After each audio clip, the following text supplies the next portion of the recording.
ഒരു structural split Aam Aadmi പാർട്ടിയിൽ ഉണ്ടാക്കാൻ ഓപ്പറേഷൻ താമരയ്ക്ക് സാധിച്ചിരിക്കുന്നു എന്നുള്ളതാണ്. ഇടത്തും വലത്തും വെട്ടി എന്ന് പറയുന്നത് പോലെയാണ് ഈ സന്ദീപ് പഥക്കിനെയും ഒപ്പം ഛദ്ദയെയും ഒരുമിച്ച് മാറുന്നത്. ഈ ആരാണ് സന്ദീപ് പഥക്?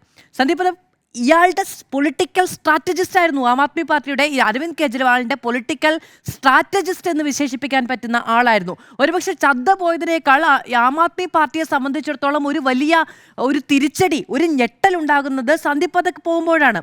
അതുപോലെ തന്നെ ഛദ്ദ ആരായിരുന്നു? അദ്ദേഹം ആം ആദ്മി പാർട്ടിയുടെ ഫിനാൻഷ്യൽ സ്ട്രാറ്റജിസ്റ്റ് ആയിരുന്നു.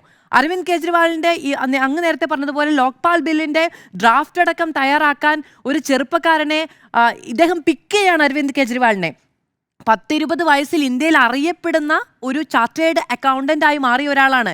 20കളുടെ തുടക്കത്തിൽ ഏറ്റവും കൂടുതൽ ടാക്സ് കൊടുക്കുന്ന ഒരാളായി മാറിയ ഒരാളാണ്. അദ്ദേഹത്തിന്റെ ഫിനാൻഷ്യൽ ഈ സാമ്പത്തികമായ കാഴ്ചപ്പാടുകളൊക്കെ അന്ന് തന്നെ ചർച്ച ചെയ്യപ്പെടുന്ന ഒരാളായിരുന്നു. അപ്പോൾ അങ്ങനെയുള്ള ഒരാളെ ആം ആദ്മി പാർട്ടിയുടെ ഭാഗമായി കൊണ്ടുവന്ന് പ്ലേസ് ചെയ്യുകയാണ്. ഇവരുടെ ബൗദ്ധികമായ അറിവുകളെ ഉപയോഗപ്പെടുത്താൻ കഴിയും എന്നുള്ളതാണ് അന്ന് ആം ആദ്മി പാർട്ടി കൊടുത്ത സന്ദേശം. പക്ഷേ നേരത്തെ സുനിൽ സാർ പറഞ്ഞതുപോലെ ആം ആദ്മി പാർട്ടിയെ ആശയം ആയി സ്വീകരിച്ച, അടിത്തറയായി കണ്ട ഒരു രാഷ്ട്രീയ വിചാരമുള്ള മനുഷ്യന്മാരിൽ നിന്ന് ആ രാഷ്ട്രീയ പാർട്ടിയുടെ അടിത്തറ പറിച്ചു മാറ്റപ്പെടുന്ന സാഹചര്യമുണ്ടായി.